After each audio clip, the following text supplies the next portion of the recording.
ورحمة الله وبركاته.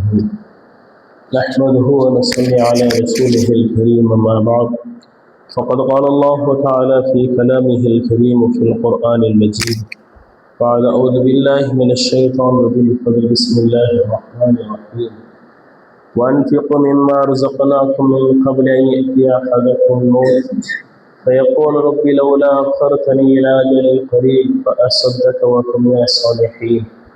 صدق الله العظيم. اللهم صل على سيدنا محمد شمس الأنبياء بدر المرسلين وكتب الأولياء افتخار المتقين تاج أمة الشفيع المجرمين شفيع يوم القيامة الله يا هادي اللهم صل وسلم وبارك عليه. புகழ் அனைத்தும் அல்லாஹ் ஒருவனுக்கு உண்டாவதாக. சாந்தியும் சமாதானமும் ஏலும் சர்வாரும் பெருமான ரசூலே கரீம் ஸல்லல்லாஹு அலைஹி வஸல்லம் அவர்கள் மீதும் அன்னார் சுவற்றை பின்பற்றி வாழ்ந்து கொண்டிருக்கிற இன்னும் வாழ இருக்கிற மாணவர்கள் மீதும் அல்லாஹுவின் அருளும் அன்பும் என்றென்று உண்டாவதாக. ஆமீன். அல்லாஹ் தஆலா வேகமாக பயணிக்கக்கூடிய காலத்தில் நாம் இருந்து கொண்டிருக்கிறோம். அதற்கு ஏற்றால்வோ நமது நன்மைகளையும் நமது அமல்களையும் அதிவேகமாக செய்து அல்லாஹ்வின் நன்மை பெற்றவராக அல்லாஹ்வின் அருளை பெற்ற நன்மக்களாக அல்லாஹ் தஆலா நம்மையும் நம்ம சந்ததிகளையும் அல்லாஹ் தஆலா ஆக்குவானாக. ஆமீன். அன்பு கொடுத்தான் அல்லாஹ்வின் நல்லடியார்களே, உலகிலே அல்லாஹ் தஆலா இஸ்லாமை படைத்திருக்கிறான். அந்த இஸ்லாமுடைய வாழ்வியல் முறையும் வணக்கவியல் முறையும் எடுத்துக்கொண்டோமே ஆனால் அதை பிரித்து பார்க்க முடியுமா என்றால் நிச்சயமாக இஸ்லாமிய வாழ்வியல் முறையும் வணக்கவியலும் ஒன்றாகத்தான் இருக்கும். அதை நாம் எப்போதும் பிடித்து பார்க்க முடியாது. இதே மாற்று மதத்தவர்கள் எடுத்துக்கொண்டோமே ஆனால் அவர்கள் ஒரே கடவுளை தான் வணங்கக்கூடியவராக இருப்பார்கள். ஒரே மதமாகத்தான் இருக்குமான் அவர்களிடத்திலே கலாச்சார ரீதியாகவும் வாழ்வியல் ரீதியாக வணக்கவியல் ரீதியாக அவர்களிடத்திலே வேறுபாடுகள் இருக்கும். உதாரணமாக சொல்வதாக இருந்தால், ஒரு கடவுளை வணங்கக்கூடியவர் ஒரே இறைவன் ஏற்றுக்கொண்டிருக்கக்கூடிய மாற்று மதத்தவர்கள் ஒரு தன்னுடைய சாப்பாட்டு முறையில் ஒருவர் சைவம் மட்டும் சாப்பிடுவார், இன்னொருவர் அசைவத்தை சாப்பிடுவது கூட அதில் கூட சிலவற்றை மட்டும் சாப்பிடுவார். அதிலே இருக்கக்கூடிய மூன்றாம் அவர் அனைத்து உயிரினங்களையும் சாப்பிடக்கூடியவராக இருப்பார். இப்படியாக மாற்று மதத்தினிடத்திலே வணக்கவியல் முறை மாறுபட்டிருக்கும், வாழ்க்கை முறை மாறுபட்டிருக்கும். ஏன் கடவுளை வணங்கக்கூடிய முறை கூட ஒருவர் தெய்வத்திற்கு அருகாமையில் நிற்பார், ஒருவர் வாசலில் நிற்பார். இப்படியாக அனைத்தும் பிரித்து காட்ட முடியும். ஆனால் இஸ்லாமை எடுத்துக்கொண்டோமே ஆனால் இஸ்லாத்தில் இப்படி வாழ்க்கை முறையும் வணக்கவினையும் பிரித்து பார்க்க முடியுமா? ஆனால் நிச்சயமாக முடியாது. ஏன் என்று சொன்னால் இஸ்லாம் அனைத்தும் ஒன்றாகத்தான் போதிக்கும். ஒருவர் கலிமா சொல்லி இஸ்லாத்துக்கு நுழைந்து விட்டார், ஆனால் அவர் வெள்ளையராக இருந்தாலும் சரி, கற்பராக இருந்தாலும் சரி, அதுவரை எப்படிப்பட்டவராக வாழ்ந்தாலும் இஸ்லாம் என்ற வட்டத்துக்குள் அவர் வந்துவிட்டார். ஆனால் இஸ்லாம் என்ற ரீதி அவர் தான் பார்க்கப்படுவார். இஸ்லாம் எதை சொல்லுகிறதோ, இஸ்லாம் எதை கற்றுத்தருகிறதோ அதை தான் அவர் தனது வாழ்நாளில் அவர் செயல்படுத்தவராக இருப்பார். அப்படியாக அவருடைய வாழ்வியல் முறையும் சரி, வணக்கவியல் முறையும் சரி ஒன்றுபட்டதாகத்தான் இருக்கும். உதாரணமாக சொல்வதாக இருந்தால், தொழுகை எடுத்துக்கொள்ளும் இபாதத்துகளே உலகெங்கிலும் இருக்கக்கூடிய அனைவருக்கும் ஃபஜ்ர் தொழுகை 2 ரக்காத்தாகத்தான் இருக்கும். லோகர் 4 ரக்காத்து தான். அனைவரும் காபாவை கிப்லாவாக வைத்துதான் தொழுக வேண்டும். ஜக்காத் 2% தான். ஹஜ் என்று சொன்னால் அவர் மக்காவிற்கு தான் செல்ல வேண்டும். வியாபாரத்தை எடுத்துக்கொண்டோமே ஆனால் ஹராம் என்றும் ஹராம் தான். ஹராம் என்றும் ஹராம் தான். உணவை எப்படி சாப்பிட வேண்டும், அவருடைய ஆடை எப்படி இருக்க வேண்டும், இஸ்லாமுடைய ஆடை எப்படி இருக்க வேண்டும் என்பது இஸ்லாம் ஒவ்வொன்றாக ஒவ்வொரு வாழ்வின் முறையும் போதித்திருக்கிறது. அப்படியாக தன்னுடைய வாழ்வு முறை இருக்க வேண்டும் என்பதை இஸ்லாம் நமக்கு கற்று தந்திருக்கிறது. இதைதான் அல்லாஹ் தஆலா திருமறையில் பேசுவான். அல்யௌம அக்மல்து லக்கும் தீனக்கும் வஅத்மம்து அலைக்கும் நிஅமதி வரதீது லக்கும் இஸ்லாம் தீனா. இந்த தீனை, இஸ்லாத்தை நான் பொருந்து கொண்ட மார்க்கமாக ஆக்கி கொண்டேன், இதை முழுமைப்படுத்திய மார்க்கமாக நான் ஆக்கி என்பதாக அல்லாஹ் தஆலா குர்ஆனில் பேசுவான். இந்த வசனத்தை அல்லாஹ் தஆலா எப்போது இறக்கிறான் என்பதாக பார்த்தோமே ஆனால் ஸல்லல்லாஹு அலைஹி வஸல்லம் அவர்கள் தன்னுடைய இறுதி ஹஜ்ஜிலே ஹஜ்ஜத்துல் விதாவிலே ஸல்லல்லாஹு அலைஹி வஸல்லம் கூறினார்கள், என்னுடைய மார்க்கத்தை நான் முழுமைப்படுத்தி விட்டேன், அதற்கு அனைத்திற்குமான வழியை நான் காட்டிவிட்டேன் என்பதாக ஸல்லல்லாஹு அலைஹி வஸல்லம் கூறியிருக்கும் என்பதாக அல்லாஹ் தஆலா இந்த வசனம். அப்படியானால் ஸல்லல்லாஹு அலைஹி வஸல்லம் உலகிற்கு வந்து எதற்கும் வழிகாட்டவில்லை என்பதாக சொல்லும் அளவிற்கு அனைத்திற்கும் ஸல்லல்லாஹு அலைஹி வஸல்லம் இந்த உம்மத்திலே வழிகாட்டி சென்றிருக்கிறார்கள். வாழ்க்கை முறை எடுத்து பார்க்க முடியும். ஒரு தந்தையாக எப்படி செயல்பட வேண்டும், ஒரு எத்தியமாக இருக்கக்கூடிய எப்படி வாழ வேண்டும், ஒரு தளபதியாக எப்படி இருக்க வேண்டும், போர் தளபதியாக, ஒரு குடும்பஸ்தனாக, இப்படி அனைத்து துறைகளுக்கும் அனைத்துக்கும் ஸல்லல்லாஹு அலைஹி வஸல்லம் உம்மத்திற்கு வழிகாட்டு விட்டுதான் சென்றிருக்கிறார். ஏன்? ஒழு எப்படி செய்ய வேண்டும், தண்ணீர் இல்லை இப்போது அவர் இப்படி செயல்பட வேண்டும், நோயாளியாக இருக்கிறார், பயணத்தில் இருக்கிறார், தண்ணீரை தொடமுடி என்பதாக சொன்ன அவர் தயம் எப்படி செய்யும் என்பதாக, இப்படியாக இஸ்லாத்தில் அனைத்திற்கும் ஸல்லல்லாஹு அலைஹி வஸல்லம் முழுமைப்படுத்தியவராக, அனைத்திற்கும் வழிகாட்டியவராகத்தான் உலகை வாழ்ந்துவிட்டு ஸல்லல்லாஹு அலைஹி வஸல்லம் சென்றிருக்கிறார்கள். அதை பின்பற்றியவராகத்தான் சஹாபிகள் வாழ்க்கை இருந்திருக்கிறது. எந்த நேரத்திலும் என்னுடைய ரசூல் சொன்னதை தாண்டி செயல்பட்டதாக சஹாபிகள் வாழ்க்கை வரலாற்றை பார்க்க முடியுமா என்று சொன்னால் நிச்சயமாக முடியாது. அனைத்து நேரத்திலும் அனைத்து நிமிடங்களிலும் ஸல்லல்லாஹு அலைஹி வஸல்லம் சொன்னதை இஸ்லாமிய கலாச்சாரத்தை பின்பற்றியவராகத்தான் உலகில் அவர்கள் வாழ்ந்து சென்றிருக்கிறார்கள். உதாரணமாக சொல்வதாக இருந்தால், ஹுதைபத் இப்னு யமான் என்று சொல்லக்கூடிய ஒரு சஹாபி பாரசீக நாட்டுக்கு இஸ்லாத்தை பரப்புவதற்காக செல்லக்கூடிய நேரத்தில் அங்கு இருக்கக்கூடிய அனைத்து நபர்களும் உட்கார்ந்து சாப்பிடுவதற்கான விருந்து ஏற்பாடு செய்யப்படுகிறது. அங்கு அமைச்சர்கள் இருக்கிறார்கள், பிற நாட்டுடைய அரசர்கள் இருக்கிறார்கள், கவர்னர் இருக்கிறார். இப்படியாக அனைத்து உயர்ந்த நபர்கள் இருக்கக்கூடிய நேரத்தில், அனைவரும் நாற்காலில் அமர்ந்து உணவு சாப்பிடக்கூடிய நேரத்தில் அந்த சஹாபி மட்டும் கீழே அமர்ந்து உணவை சாப்பிடுகிறார். இதை பார்த்து சுற்றியிருந்தவர்கள் எல்லாம் இது கண்ணியக்குறைவாக இருக்கிறது, நீங்கள் மேலே அமர்ந்துதான் உணவு சாப்பிடுவதாக கூறும்போது அந்த சஹாபி கூறிய வார்த்தை, இது உங்களுக்கு கண்ணியக்குறைவாக இருக்கலாம், இது கண்ணியக்குறைவாக உங்களுக்கு தோன்றலாம், ஆனால் இதுதான் எங்களுடைய நபி வழி, இதை பின்பற்றுவதுதான் எங்களுடைய இஸ்லாமிய கலாச்சாரம் என்பதாக எக்காரணத்தை கொண்டும் எந்த சூழ்நிலைக்காக இஸ்லாம் சொன்ன வழியில் இருந்தவர்கள் தவறியவராக சஹாபிக வரலாறை பார்க்க முடியுமா என்று சொன்னால் நிச்சயமாக பார்க்க முடியாது. எக்கட்டத்திலும் எந்த நேரத்திலும் இஸ்லாமிய வட்டத்திற்குள் இஸ்லாமிய கலாச்சாரத்தை பின்பற்றியவராகத்தான் சஹாபிகளுடைய வாழ்க்கை வாழ்ந்திருக்கிறது. ஆனால் இன்று நாம் அப்படி இருக்கிறோமா என்பதாக பார்த்தோம்னால் நிச்சயமாக மாற்று மத கலாச்சாரத்தை பின்பற்றியவராகத்தான் நம்முடைய வாழ்வு இருந்து கொண்டிருக்கிறது. எவரும் நமக்கு மாற்று மத கலாச்சாரத்தை பின்பற்றுவதற்கான வழியை கொடுக்கவில்லை, ஆனால் நாம கொஞ்சம் கொஞ்சமாக மாற்று மத கலாச்சாரத்து பக்கம் நாமவே சென்று கொண்டிருக்கிறோம். ஒவ்வொன்றாக உதாரணமாக சொல்வதாக இருந்தால், இன்று நடக்கக்கூடிய நிக்காஹுகளை எடுத்துக்கொள்ளலாம். நிக்காஹ் என்பது இஸ்லாத்தை பரிபடுத்தக்கூடியது. ஆனால் அதில் மாப்பிள்ளைமார்கள் அணியக்கூடிய உடையை பார்த்தோமே ஆனால் அது அவர்களுக்கு கண்ணியமான ஆடையாக தெரியலாம். ஆனால் அவர்கள் அணியக்கூடிய கோட் என்பது கலாச்சார ரீதியாக நாம் பார்த்தோமே ஆனால் அது மேற்கத்திய கலாச்சாரத்தை திணித்ததாகத்தான் இருக்கு. அதை போட்டுக்கொண்டுதான் நாம் இஸ்லாமை பரிமூலப்படுத்தக்கூடிய நிக்காஹில் அமர்ந்திருக்கிறோம். அதேபோல் ஒவ்வொன்றாக உணவு ரீதியாக பார்த்தோமே ஆனால் சாப்பிடக்கூடிய முறையில் நின்று கொண்டு சாப்பிடுகிறோம். ஸ்பூனால் சாப்பிடக்கூடிய சமமாக உணவில் கொஞ்சத்தை மிச்சம் வைப்பதுதான் கலாச்சாரம் என்பதாக மிச்சம் வைத்துக் கொண்டு அதை வலித்து சாப்பிடுவதற்கு தூரமானவராக பெண்களாக எடுத்துக்கொண்டோம். ஆனால் பர்தாக்கள் எதற்காக வேண்டி அணியப்படுமோ அந்த காரியங்கள் எதற்காக வேண்டி அந்த பர்தாக்கள் அறியப்பட வேண்டுமோ அதை சுக்குருவாக உடைத்து விட்டு அதை ஒரு கலாச்சார ரீதியாக என்னை பார்க்க என்பதாக ஆக்கக்கூடிய அளவுக்கு தான் இன்றைய பெண்களுடைய பர்தாவோடு இருந்து கொண்டிருக்கிறது. இப்படியாக இஸ்லாம் அனைத்திற்குமாக நம்ம வழிகாட்டி இருக்கிறது. ஆனால் அனைத்து கலாச்சாரத்துக்கு போதிக்கப்பட்ட நேரத்திலும் கூட நாம் மேற்கத்திய கலாச்சாரத்தை பக்கம் கொஞ்சம் கொஞ்சமாக மாறி அவர்களுடன் சேர்ந்தனமாக இருந்து கொண்டிருக்கிறோம். அன்பாக இந்த நிலையை புரிந்து கொள்ள வேண்டும் என்று சொன்னால், மூசா அலைஹிஸ்ஸலாம் இடத்தில் அவர்களுடைய சமூகத்தார்கள் கேட்டார்கள், அல்லாஹ் மூசா அலைஹிஸ்ஸலாம் சமூகத்திற்கு மன்ன செல்வா என்று சொல்லக்கூடிய உணவை கொடுக்கிறார். சொர்க்கத்திய உணவு, எந்த ஒரு சிரமமும் பட தேவையில்லை. அவர்கள் உணவுக்காக வேண்டி கேட்டார்கள் சொல்லும் அந்த நேரத்தில் அல்லாஹ் தஆலா சொர்க்கத்திலிருந்து தட்டின் மூலமாக உணவை கொடுப்பான். அவர்கள் சாப்பிட்டுக் கொண்டு வாழ்ந்து இருந்தார்கள். லேசான ஒரு முறை, எந்த ஒரு சிரமம் இல்லாமல் கிடைக்கக்கூடிய உணவு. அப்படி அல்லாஹ் தஆலா உணவு கொடுத்து கொண்டிருக்கக்கூடிய நேரத்தில் அந்த நபர்கள் எல்லாம் சேர்ந்து மூசா அலைஹிஸ்ஸலாம் கேட்கிறார்கள், وَإِذْ قُلْتُمْ يَا مُوسَى لَنْ نَصْبِرَ عَلَى طَعَامٍ وَاحِدٍ فَادْعُ لَنَا رَبَّكَ يَخْرُجْ لَنَا مِمَّا تُنبِتُ الْأَرْضُ مِنْ بَقْلِهَا وَقِثَّائِهَا. எங்களுக்கு அல்லாஹ்விடத்திலே கேட்டு நீங்கள் வேறு உணவை ஏற்படுத்தாருங்கள், கீரை, வெள்ளரிக்காய், கோதுமை போன்ற உணவுகளை எங்களுக்கு தாருங்கள் என்பதாக அவர்கள் மூசா அலைஹிஸ்ஸலாம் கூறி அல்லாஹ்விடத்து கேட்டுத்தாங்க என்பதாக கேட்கிறார். அப்போது மூசா அலைஹிஸ்ஸலாம் கூறிய வார்த்தை, "கால தஸ்தப்திலூன அல்லதி ஹுவ அத்னா பில்லதி ஹுவ கைர்." அல்லாஹ் உங்களுக்கு லேசான உணவு கொடுத்து கொண்டிருக்கிறான். உணவு தேவை என்று சொன்ன அல்லாஹ் தஆலா உணவை கொடுத்து விடுவான்.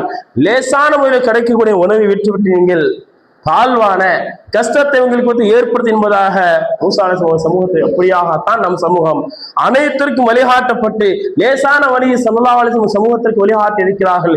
இதை பின்பற்றினால் சொர்க்கம் கிடைக்கும் என்பதாக சொல்லும் அளவிற்கு அனைத்து வழிகாட்டுவதும் லேசாக இருக்கக்கூடிய நேரத்தில் நாம் அனைத்து வழிகளையும் விட்டு தூரமாக ஆகி மாற்று மதத்துடைய சமூகத்தினுடைய கலாச்சாரத்தை பின்பற்றியவராக கொஞ்சம் கொஞ்சமாக மாறி நாம் மாற்று மத சமூகத்திற்குள் முழுவதுமாக நுழைந்தவராகத்தான் வாழ்ந்து கொண்டிருக்கிறோம். அவர்களுக்கு ஒப்பாக ஏன் அவரையும் தாண்டியவராகத்தான் செயல்பாடு இருந்து கொண்டிருக்கிறது. ஸல்லல்லாஹு அலைஹி வஸல்லம் கூறுவார்கள், மன் தஷப்பஹ பிகௌமின் ஃபஹு மின்.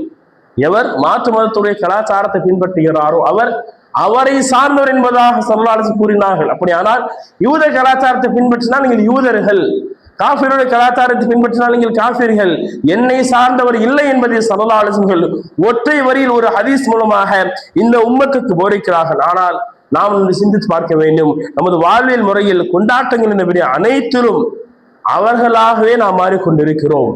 நாம் அவர்களாகவே கொஞ்சம் கொஞ்சமாக நாம் நினைக்கிறோம் இது சிறு காரியம் தான் என்பதாக. ஒருவரோடு சந்திக்கக்கூடிய நேரத்தில் உங்களுக்கு வந்து சலாத்தை முற்பது என்பதாக ஸல்லல்லாஹு அலைஹி வஸல்லம் கூறினார்கள், முசாபாஹா செய்து என்பதாக கூறினார்கள். ஆனால் நாம் சந்திக்கக்கூடிய நேரத்தில் கையை குலுக்கிக் கொண்டிருக்கிறோம். மேற்கத்திய கலாச்சாரம். சலாத்தை முற்படுத்த வேண்டும், ஆனால் ஆங்கில வார்த்தையும் முற்படுத்திக் கொண்டிருக்கு. இப்படியாக கொஞ்சம் கொஞ்சமாக நம்மிடத்திலே மேற்கத்திய கலாச்சாரங்கள் நுழைந்து கொண்டே இருக்கிறது. அன்பானவர்களே, ஸல்லல்லாஹு அலைஹி வஸல்லம் அவர்களும் நபிமார்களும் சஹாபிகள் எல்லாம் யூதர்களுடனும் பௌத்தருடனும் காஃபிர்களுடனும் கிறிஸ்தவர்களுடனும் ஸல்லல்லாஹு அலைஹி வஸல்லம் சஹாபிகளும் பழகி இருக்கிறார்கள், அவர்களுடன் சேர்ந்து வாழ்ந்திருக்கிறார்கள். ஆனால் கொள்கை ரீதியாக கலாச்சார ரீதியாக பிரிந்த வண்ணமாக தன்னுடைய தனித்துவத்தை காட்டியிருக்கிறார்கள். சிறு சிறு செயலாக இருந்தாலும் சரி, எத்தனை பேர் செயலாக இருந்தாலும் சரி, கூட்டாக நிற்கக்கூடியவர்கள், அவர்களோடு பழகக்கூடியவர்கள், அவர்களோடு வியாபாரம் செய்யக்கூடிய அனைத்திலும் கூட பழக்க வழக்கத்தில் இருப்பார்கள். ஆனால் கலாச்சாரம் என்பதாக வந்துவிட்டால், வழிகாட்டுதல் என்பதாக வந்துவிட்டால் அதற்கு இஸ்லாத்திற்கு தான் முக்கியம் கொடுத்தவராக இருப்பார்கள். ஸல்லல்லாஹு அலைஹி வஸல்லம் கூட யூதர்களுக்கும் கிறிஸ்தவர்களுக்கும் மதீனாவில் தங்குவதற்கு இடம் கொடுத்தார்கள், வியாபார ரீதியாக உதவி செய்தார்கள். ஆனால் அவர்களிடத்திலே கலாச்சார ரீதியாக கொள்கை ரீதியாக அவர்கள் சென்றார்கள் சொல்ல நிச்சயமாக இல்லவில்லை. தமது கொள்கையில் இஸ்லாமிய கொள்கையில் நிலைத்தவராக அவர்கள் உறுதியாக இருந்தார்கள். ஆனால் நாம் நம்முடைய கலாச்சாரத்திற்கும் தூரமானவராக அவர்களை ஒட்டி வண்ணமாக வாழ்ந்து கொண்டிருக்கிறோம். நேற்று இரவு கூட உலகமே ஒரு விழாவை கொண்டாடியது. 2026 என்று சொல்லக்கூடிய இந்த வருட பிறப்பை உலகமே சேர்ந்து கொண்டாடியது. இந்த கொண்டாட்டத்தை அறிவுடைமையாக ஏன் கொண்டாடப்படுகிறது, இதற்கான காரணங்கள் என்ன, இதற்கு அர்த்தம் இருக்கிறதாக ஒரு கேள்வியை வைத்தோமானால் நிச்சயமாக அறிவுடைமையாக ஒரு பதில் கூட அதற்கு கிடைக்காது. அப்படி ஒரு அது அர்த்தமற்றதாகத்தான் இந்த விழாக்கள் இருந்து கொண்டே இருக்கிறது. அதற்கான காரணங்கள் எதுவுமே இல்லை என்பதாகத்தான் சொல்ல வேண்டும். இஸ்லாமிய நிகழ்வை எடுத்துக்கொண்டோமே ஆனால் ஒவ்வொரு நிகழ்வுக்கு பின்பும் ஒரு அர்த்தமான ஒரு செயல்பாடுகள் இருக்கும், அதில் ஒரு காரணங்கள் இருக்கும், அதன் மூலமாக பிற மக்களுக்கு பிரயோஜனம் தரக்கூடியதாக இருக்கும். இரு பெருநாட்கள் எடுத்துக்கொள்ளலாம். ஒரு பெருநாளிலே பசி திருந்து நாம் பெருநாளை கொண்டாடுகிறோம். பசி என்பது ஏழைகளுக்குரியது. ஏழையின் உணவை நீங்கள் உணர்ந்து கொள்ள வேண்டும் என்பதை அல்லாஹ் தஆலா இதன் மூலமாக நமக்கு சொல்லித் தருகிறார். ஹஜ் பெருநாளை கொண்டாடுகிறோம். ஹஜ் பெருநாள் என்பது ஒரு குடும்பத்தின் தியாகத்தை உணரக்கூடியதாக இருக்கும். எனவே அந்த தியாகத்தை நீங்கள் உணர வேண்டும், ஏழைகளுக்கு கொடுக்க என்பதாக காட்டு. இப்படியாக இஸ்லாமிய அனைத்து நிகழ்வுகளும் ஒரு அறிவார்ந்த ஒரு விஷயத்தை கற்றுத்தரும், ஒரு காரணங்களை கொண்டு ஒரு அர்த்தங்களை கொண்டிருக்கும். ஆனால் இன்று நாம் கொண்டாடக்கூடிய நியூ இயர் என்று சொல்லக்கூடிய இந்த புத்தாண்டில் ஒரு அறிவார்ந்த விஷயம் இருக்கிறது என்பதாக பார்த்தோம். நிச்சயமாக ஒன்றுமே இல்லை என்பதாகத்தான் கூற வேண்டும். சரியாக டிசம்பர் இரவு 31ஆம் தேதி 12 மணிக்கு அந்த நேரத்திற்காக காத்திருந்து, அந்த நேரம் வந்த பொழுது நமக்கு மத்தியிலே வாழ்த்துக்களை சொல்லிக்கொண்டு, வெடிகளை வெடித்துக் கொண்டு, நமக்கு மத்தியிலே கேக்குகளை வெட்டிக் கொண்டு, ஏன் அந்த இரவு நடக்கக்கூடிய காரியங்களை பார்த்தால் தெரியும், இது எல்லாம் அறிவு சார்ந்த விஷயமாக இருக்கின்றதாக பார்த்தால் நிச்சயமாக ஒரு ஏமாற்றத்தை தரக்கூடியதாகத்தான் இருக்கும். அந்த இரவு நடக்கக்கூடிய நிகழ்வுகள் கூட ஏற்றுக்கொள்ளக்கூடியதாக இருக்கிற என்பதாக பார்த்தவன் நிச்சயமாக எதையெல்லாம் இஸ்லாம் ஹராம் என்பதாக கூறுமோ, எதையெல்லாம் இஸ்லாம் ஹராமின் ஆணிவர் என்பதாக கூறுமோ அந்த செயல்பாடுகள் தான் அந்த இரவு நடந்து கொண்டதாக இருக்கும். மது, மாது, சூது, போதை பழக்கங்கள், ஆட்டம் பாட்டம் கொண்டிருப்பதாக இஸ்லாம் அனுமதிக்காத காரியங்கள் தான் அந்த இரவுகள் நடக்கும். அந்த புத்தாண்டு நிகழ்வுகளை வெற்றியை பார்க்க வேண்டுமானால் ஒரு இரவு புத்தாண்டுக்காக கொண்டாடப்படுகிறது. அந்த புத்தாண்டு இரவு வெற்றிகரமாக கொண்டாடப்பட்டு விட்டது என்பதை நீங்கள் பார்க்க வேண்டுமானால் அடுத்த நாள் காலை செய்தித்தாள்களை திரும்பி பார்த்தால் உங்களுக்கு தெரியும்.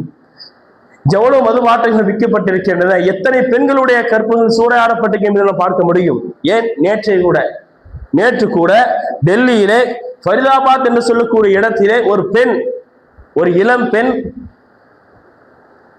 லிப்ட் தருவதாக கூறி ஒரு இளம் குமரவர்களை வேனிலை ஏற்றி பாலியல் வன்கொடுமை செய்தவர்களை தூக்கி எறிந்து விட்டு சென்று விட்டார்கள். இப்படியாக அன்றைய நடக்கக்கூடிய அனைத்து காரியங்களும் பாவம் செய்வதற்கு சாதமாகத்தான் இருக்கிறதே தவிர அர்த்தம் உள்ளதாக பிறருக்கு பயன் தரக்கூடிய செயல்பாடுகளாக அது இல்லை என்பதை நம்மால் உறுதியாக சொல்ல முடியும். அல்லாஹ்களே, 2025 2026 இப்படியாக ஒரு வருட காலம் நம்மை விட்டும் சென்று விட்டது.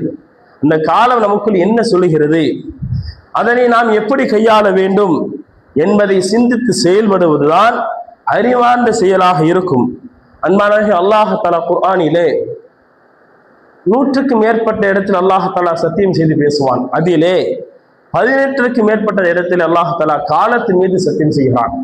அல்லாஹ் ஒன்றின் மீது சத்தியம் செய்கிறான் என்று சொன்னால் அது உயர்வானதாக மகத்துவமிக்கதாக இருக்கும். அல்லாஹ் தஆலா அப்படி காலத்தின் மீது சத்தியம் செய்து பேசுகிறான் 18 இடங்களில்.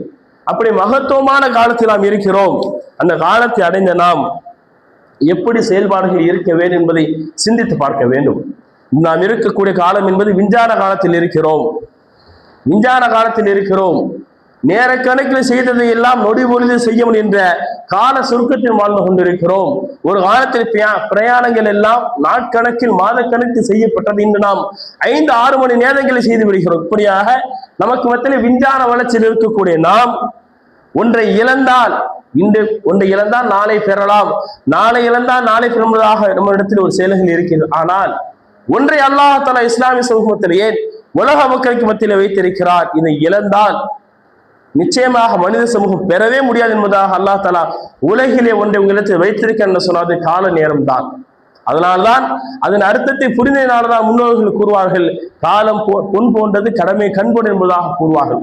எப்படி ஒரு பொன்னை நாம் சரியாக பயன்படுத்துவோமோ, அது ஒரு கிராமமாக இருந்தாலும் சரி, அதை பல அறைகளுக்குள் பூட்டி வைப்போம். அப்படியாக அதன் அருமை தெரிந்தது காரணமாகத்தான் அதை நாம் அப்படி பாதுகாக்கிறோம், அப்படி பயன்படுத்தி. அதே போன்று காலத்தின் நேரத்தினுடைய அருமையும் தெரிந்து அதை சரியாக செயல்படுத்தினால் நிச்சயமாக வருங்காலங்களில் நமக்கு மத்தியில் அல்லாஹ் தஆலா நம்முடைய வாழ்வை செழிப்பானதாக ஆக்கி வைப்பான். காலங்கள் சரியாக பயன்படுத்த வேண்டும். எனவே இளமையில் சரியாக பயன்படுத்தியவன் தான் முதுமையில் ஓய்வு பெற்றவனாக இருக்க முடியும். இளமையை நமக்கு மத்தியிலே விளையாட்டாக நாம் கழித்தோமே ஆனால் முதுமையிலும் நாம் உழைப்பவராகத்தான் இருக்கணும். அப்படியாகத்தான் நாம் இஸ்லாமியனாக உலகில் வாழக்கூடிய நாம் உலகில் நமக்கு கொடுக்கப்பட்ட காலத்தை சரியாக பயன்படுத்தினால், நமக்கு கொடுக்கப்பட்ட காலம் 60க்கும் 70க்கும் இடையில் தான் அல்லாஹ் தம்முடைய உம்மத்திற்கான காலத்தை கொடுத்திருக்கிறான். எனவே அந்த காலத்தில் வாழக்கூடிய நாம் நன்மைகளை அதிபடியாக செய்து கொண்டே இருந்தோமே ஆனால் நிச்சயமாக மறுமையில் அல்லாஹ் தஆலா நமக்கு வெற்றியை தருவான். அது அல்லாமல் உலகில் கொடுக்கப்பட்ட காலத்தை வீணடித்தோம் ஆனால் நிச்சயமாக அல்லாஹ் தஆலா நாளை மறுமையிலே அதை நமக்கு ஒரு கேள்விக்குறியாக, நம்மை ஒரு வேதனைக்குரிய அல்லாஹ் தஆலா நிச்சயமாக ஆக்குவான். எனவே நேர காலத்தை வீணடிக்காமல் அது எவ்வளவு நியமத்தானது என்பதை அறிந்து அதற்கு ஏற்றாற்போல் நாம் செயல்பட வேண்டும். இமாம் ஹசன் பஸ்ரி அவர்கள் கூறுவார்கள், யா இப்னு ஆதம், ஓ ஆதமுடைய மக்கனே, அன ஹல்குன் ஜதீதுன், நாள் பேசுகிறது, அன ஹல்குன் ஜதீத், நான் ஒரு புதிய படைப்பு, பல அமலுக்கு ஷஹீதுன், உங்களுடைய அமலுக்கு எல்லாம் நான் சாட்சி சொல்வனாக இருக்கிறேன். ஆதமுடைய மக்களை பார்த்து நாட்கள் கூறுகிறது, ஒவ்வொரு நாளும் நான் ஒரு புதிய படைப்பாக இன்று தோன்றிருக்கிறேன், உங்களுடைய அமலுக்கு நான் சாட்சி சொல்லக்கூடியதாக இருக்கிறேன். மின்னி, நீ என்னை பயன்படுத்திக் கொள், நிச்சயமாக நான் சென்று விட்டவன், ஆனால் மறுமை வரை உங்களிடத்தில் திரும்ப வரமாட்டேன் என்பதாக ஒவ்வொரு நாளும் ஒவ்வொரு நிமிடம் உங்களிடத்தில் பேசிக் கொண்டிருக்கிறேன் என்பதாக ஹசன் பஸ்ரி அவர்கள் கூறுவார்கள். அப்படியானால் காலங்கள் ஒவ்வொன்றும் வரக்கூடிய நேரத்தை உங்களிடத்தை கூறுகிறது, என்னை நீ பயன்படுத்திக் கொள், பயன்படுத்தவில்லை ஆனால் நிச்சயமாக நாளை மறுமை நாளிலே நஷ்டமடைந்தவராகத்தான் இருப்பா என்பதாக காலம். எனவே காற்றுள்ள போதே தூத்துக்குள் பழமொழிக்கு ஏற்ப உலகில் வாழக்கூடிய நேரத்திலேயே நாம் நன்மைகள் செய்வதற்கு முற்பட வேண்டும். இன்று நாள் கொடுக்கப்பட்டீர்கள் என்று சொன்னால் நாளை நம்மிடத்தில் வருகிறது என்று சொன்னால் நமக்கான வாய்ப்புகள் அல்லாஹ் தஆலா கொடுத்து கொண்டிருக்கிறவே நன்மைகள் செய்வதற்கு மத்தியில் உட்பட வேண்டும். அது அல்லாமல் அதை வீணடித்தால் நாளை மறுமையில் அல்லாஹ் தஆலா இடத்திலே ஒரு காலங்களை கேட்டவராக நாம் இருப்போம். அல்லாஹ் தஆலா திருமறையில் பேசுவான், வன்ஃபிகு மிம்மா ரஸக்னாகும் மின் கப்லி யஅத்திய அஹதகுல் மௌத் ஃபயகூல் ரப்பி லவ்லா அഖர்தனி இலா அஜலின் கரீப். அல்லாஹ் தஆலா மரணத்தை சுவைக்க வைத்த போது அந்த மனிதன் கூறுவான், என்னை உலகிற்கு நீ அனுப்பு, எனக்கு உலகிற்கு அனுப்பு, உலகிற்கு செல்வதற்கு எனக்கு ஒரு வாய்ப்பை கூட அப்படி கொடுத்தாயானால் நிச்சயமாக நான் சதக்கா கொடுப்பவராக சாலிஹீன்களாக உலகிலே வாழ்ந்து விட்டு என்பதாக அவன் கூறுவான். எனவே அப்படி மறுமையில் நாம் நஷ்டமடைந்தவராக சொல்வதற்கு முன்பதாக உலகிலேயே நம்முடைய வாழ்வை சரியாக கொடுக்கப்பட்ட நேரத்தை சரியாக பயன்படுத்தும் நிச்சயமாக நாம் அல்லாஹ்விடத்திலே வெற்றி பெற்றவராக வாழ முடியும். இமாம் இப்னு மஸ்ஊத் அவர்கள் கூறுவார்கள், எந்த ஒன்றிற்காக நான் கவலைப்பட்டதே இல்லை, நதம்து அலா யௌமின், ஒரு நாளுக்காக வேண்டிய தவிர எந்த ஒன்றுக்காகவும் நான் வாழ்விலே கவலைப்பட மாட்டேன். ஆனால் ஒன்றுக்காக மட்டும் கவலைப்படுவேன், என்னவென்று சொன்னால் வரபத் ஷம்சு லகிஃப்து ஃபீஹி அஜலி, என்னிடத்திலே ஒரு நாள் என்னை விட்டும் கிடைக்கிறது, சூரியன் என்னை விட்டு ஒரு நாள் மறைகிறது, அந்த என்னுடைய வாழ்நாளிலே ஒரு நாள் குறைகிறது, சூரியன் மறைந்து என்னுடைய வாழ்நாளிலே ஒரு நாள் குறைகிறது.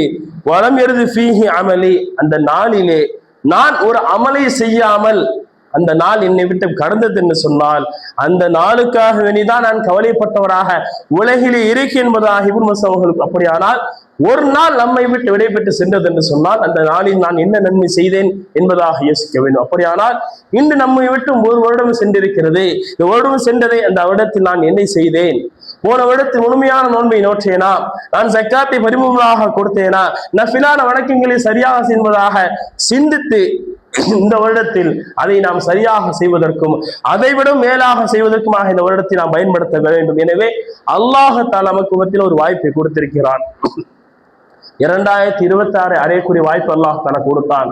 இந்த ஜனவரியில் இருக்கக்கூடிய நாம் அடுத்த மாதம் இருப்போமா, இந்த ரமலானை அடையோமா என்று நிச்சயமாக நமக்கு மத்தியிலே கேள்விதான். எப்போதும் நாம் மௌத்தை சுவைக்கணும். எனவே கால நேரங்கள் கொடுக்கப்பட்ட போது அதை சரியாக பயன்படுத்தி அல்லாஹ்வின் நெருக்கத்தை பெறுவதற்கு பயன்படுத்துவோமாக. அல்லாஹ் தஆலா தௌஃபீக் செய்வானாக. அன்பானவர்களே, அல்லாஹ் தஆலா நமக்கு மத்தியிலே ஒரு இஸ்லாமிய கலாச்சாரத்தை கொடுத்திருக்கிறான். இந்த இஸ்லாமிய கலாச்சாரத்தை நீங்க பின்பற்றி வாழ்ந்தால் அல்லாஹ் நேசத்தை பெற முடியும். இஸ்லாமிய கலாச்சாரத்தை பின்பற்றுவதற்கு அனைத்து மாற்று மதத்தவர்களும் நம்மை பற்றி யோசித்துக் கொண்டிருக்கக்கூடிய நேரத்தில், நம்மை பார்த்து கொண்டிருக்கக்கூடிய நேரத்தில் நாம் இஸ்லாமியனாக பிறந்த நாம், இஸ்லாமிய மார்க்கத்துக்கு சொந்தமான இஸ்லாமிய சமூகம் மாற்று மதத்தை பின்பற்றி அடியாக பின்பற்றி என்று சொல்லக்கூடிய அவர்களை சார்ந்தவராக அவர்கள் ஒப்பானவராக ஒவ்வொரு செயலியாக வாழ்ந்து கொண்டிருக்கும். அல்லாஹ் தஆலா அதை விட்டும் பாதுகாத்து இஸ்லாமிய கலாச்சாரத்தின் பக்கமாக நம்முடைய வாழ்வை வாழ வைப்பானாக. அப்படி வாழ்ந்து அல்லாஹ் நெருக்கத்தை பெறக்கூடிய சமூகமாக அல்லாஹ் தஆலா நம்மை ஆக்குவானாக. ஆமீன். வாஹிரு தஅவானா அல்ஹம்துலில்லாஹி ரப்பில் ஆலமீன். அஸ்ஸலாமு அலைக்கும் வரஹ்மத்துல்லாஹி.